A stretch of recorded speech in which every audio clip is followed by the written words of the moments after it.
Fala investidora, como é que vocês estão? Espero que estejam todos muito bem. E nós tivemos com um pouco de atraso em relação àquilo que estava para ser divulgado. Hoje nós temos os resultados da Klabin. Um pouco nós já sabíamos do que esperar dessa empresa, afinal de contas, até por conta do Puma 2 que ela comentou, que entrou em operação, nós já tínhamos um pouco de ideia do que viria nos resultados. Agora, a pergunta é, será que essa empresa ela está bem defendida em questão de dívida? E outra, você pequeno acionista, assim como eu, você quer saber se você vai receber dividendos. E aqui eu vou fazer com vocês todo o cálculo, passo a passo, para a gente enxergar quanto que é possível de receber desta empresa ainda em 2023. Então, se você quer saber tudo isso e muito mais, fique comigo para logo após a vinheta. Então, vamos para o vídeo.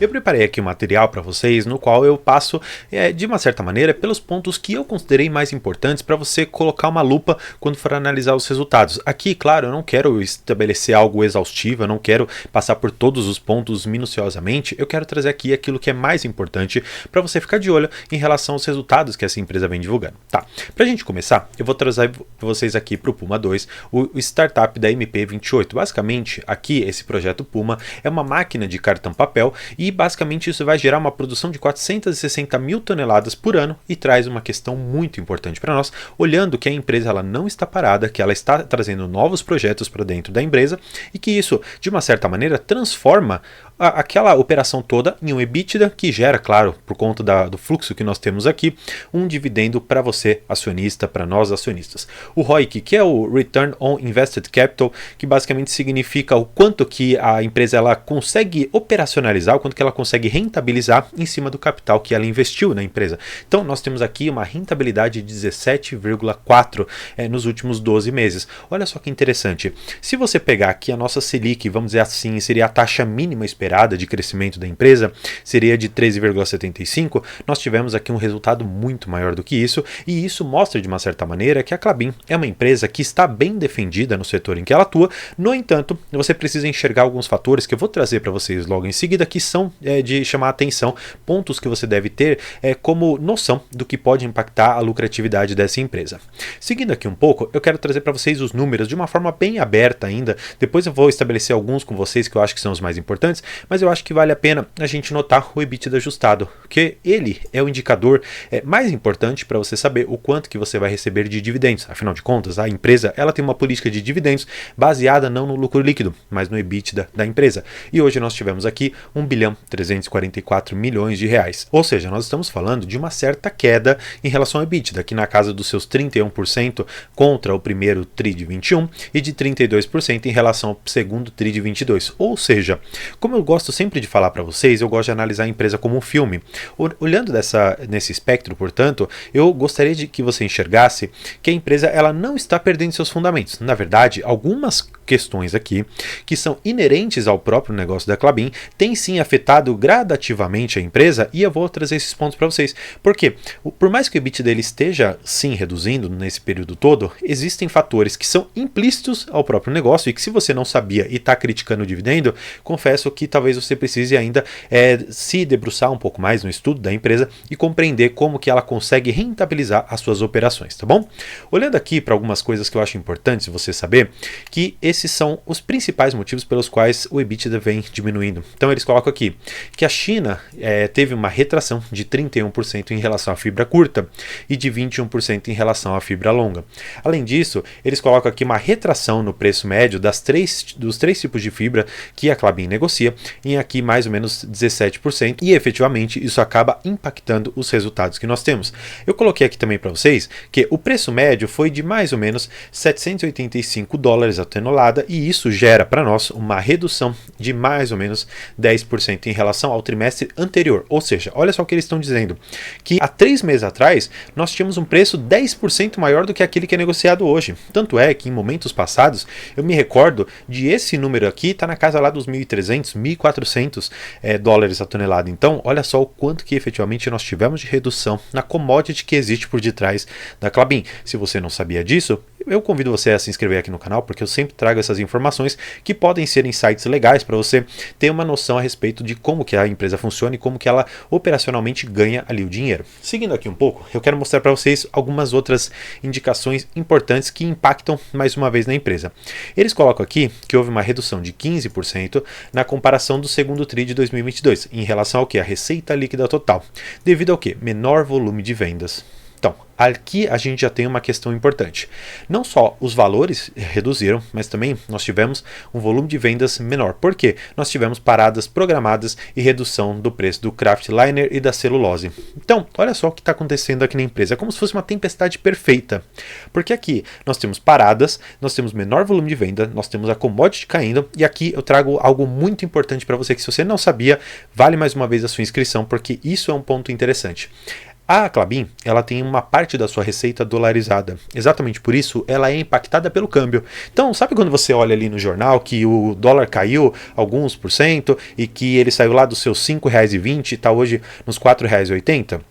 Olhando para isso, você tem que enxergar que a receita da própria empresa também é impactada. Por mais que a sua dívida, de uma certa maneira, acabe reduzindo por conta de dólar estar menor, a sua receita também acaba reduzindo. Então, de uma certa maneira, acaba sendo proporcional.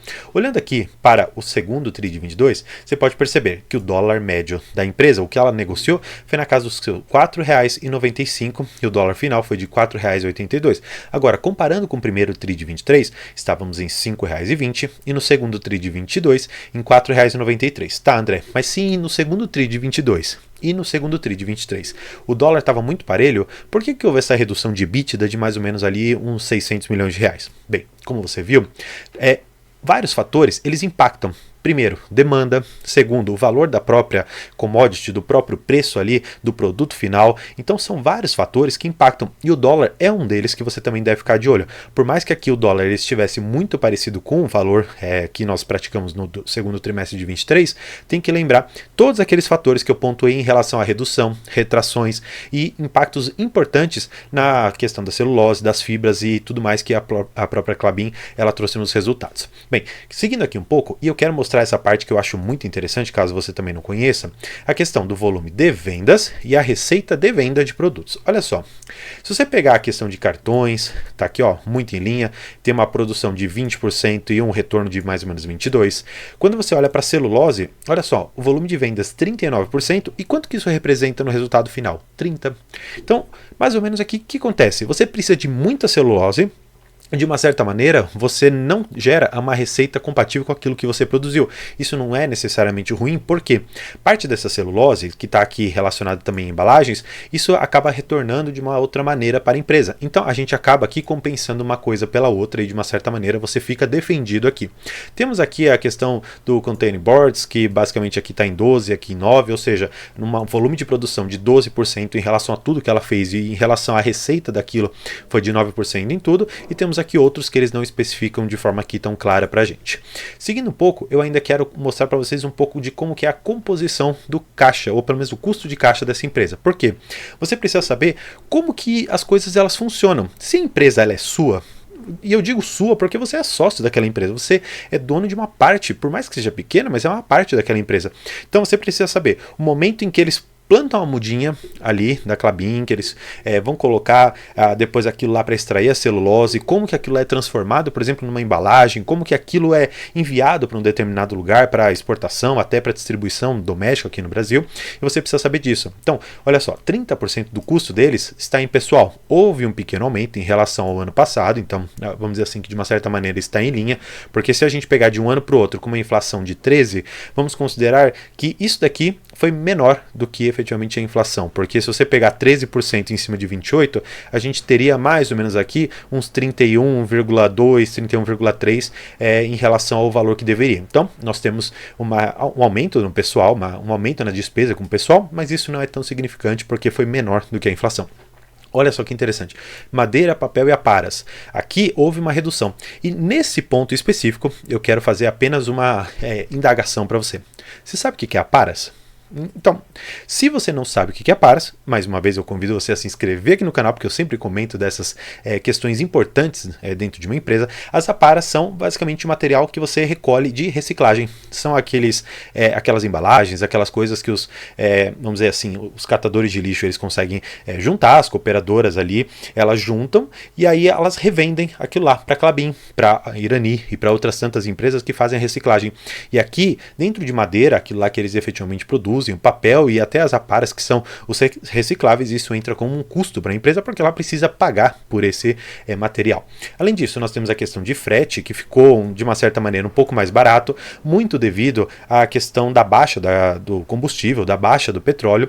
Então, um petróleo que estava lá na casa dos seus 120, 130 dólares, caindo hoje para uma faixa de 70, 80 e, se eu não me engano, hoje está perto ali dos 87, 89 dólares o barril, vamos ver uma redução na questão dos fretes. Agora, químicos, manutenção, óleo e combustível, enfim, isso fica muito em linha porque não muda muito de um trimestre para o outro. Eu acho que é importante você notar aqueles que são mais impactantes para a empresa, que são pessoal, madeira e fretes. Eu acho que esses daqui são os principais que você deve ficar de olho para os próximos trimestres e enxergar se houve uma mudança muito brusca em um ou em outro. Eu quero continuar com vocês aqui mostrando um pouco do endividamento, porque o endividamento ele é um indicador muito importante para você ter uma noção se a empresa ela está saudável ou não, e eu já vou fazer um pequeno alerta para você. Ela está saudável, mas com um ponto de atenção que eu logo vou trazer para vocês. O endividamento de curto prazo está muito saudável. Basicamente, 8% da dívida está aqui no curto prazo e estamos falando de mais ou menos 1.964 milhões de reais, então é algo bastante tranquilo. Se você pegar o endividamento total hoje, nós vamos ver que ele está aqui na casa de 2,8, 2,6, tá bom? Então, não temos nenhum problema em relação aqui à Klabin, ela está muito bem da sua dívida. Agora, o que eu quero mostrar para vocês? Ela tem este fluxo aqui de pagamento. Basicamente, a dívida em dólar dela corresponde a 20 bilhões 558 milhões de reais. Agora, a sua dívida em real está em praticamente aqui 5 bilhões. E olha só o caixa dela. 93% estamos falando de reais e 7% do caixa estamos falando de dólar. O que eu acho que é perigoso aqui? Quando você tem uma exposição majoritariamente aqui em dólar e o seu caixa não acompanha este mesmo resultado aqui, isso pode gerar no médio prazo um certo problema de pagamento. Porque imagina só a seguinte situação. O dólar, por mais que seja uma fonte de receita da própria Klabin, ela não está totalmente aderente ao quanto que ela tem de dívida. Claro, essa dívida aqui, a maioria dela é de longo prazo. Eu não duvido que ela tenha o potencial de pagar. Isso é fato. Agora, o que eu quero mostrar para vocês é que por mais que o endividamento seja de 2,6, 2,8, existe sim um perigo, vamos dizer assim, ou pelo menos um ponto de atenção em relação a esse descasamento entre a questão de quanto que nós temos de dólar em caixa e quanto que nós temos de dívida total em dólar a ser paga, tá bom? Eu quero mostrar por fim para vocês algo que eu comentei que eu ia fazer na prática aqui, que basicamente é o cálculo de quanto de dividendo nós potencialmente poderíamos receber dessa empresa, tá bom? Vamos colocar aqui que eles colocam que vão pagar dividendos de juros sobre capital próprio, considerando um percentual alvo entre 15% e 25% do seu EBITDA ajustado. Lembra que eu comentei lá no comecinho que essa empresa lá não usa o lucro líquido, mas sim o EBITDA ajustado? É uma forma interessante, ou pelo menos diferente no mercado, e eu quero mostrar para vocês e fazer essa conta, vamos dizer assim, ao vivo aqui. O EBITDA ajustado dela ficou aqui, ó, na casa de 1 bilhão 344 milhões e no primeiro TRI de 23 em 1 bilhão 942 milhões. Como que você faz essa conta, André? Bem, ela é muito simples, só que a gente precisa pegar algumas estimativas de como o mercado ele poderia influenciar aqui. Vamos pegar esse 1 bilhão 344 milhões de reais, tá certo? Já vou fazer o valor cheio para a gente depois conseguir compreender bem esse valor. Depois vamos pegar 1 bilhão 942 milhões de reais, mais uma vez pegando o valor cheio. E agora eu vou estabelecer com vocês um valor razoável. Vamos pegar que ela consiga ter um EBITDA de mais ou menos 1 bilhão e meio, significando de uma certa maneira que pelo período fechado ali de 12 meses de 2023, nós teríamos alguma coisa na casa aqui dos seus 6 bilhões de reais em relação ao EBITDA ajustado. Tá bom. André, agora como que você faz essa conta de quanto dividendo você iria receber? Tá. Esse daqui seria o EBITDA que nós iríamos receber, o EBITDA total. Agora eu teria que pegar aqui esses 25%, que é o valor que ela coloca para mim. Então eu preciso fazer isso daqui vezes 0,25, que seria a mesma coisa aqui, multiplicar por 25%.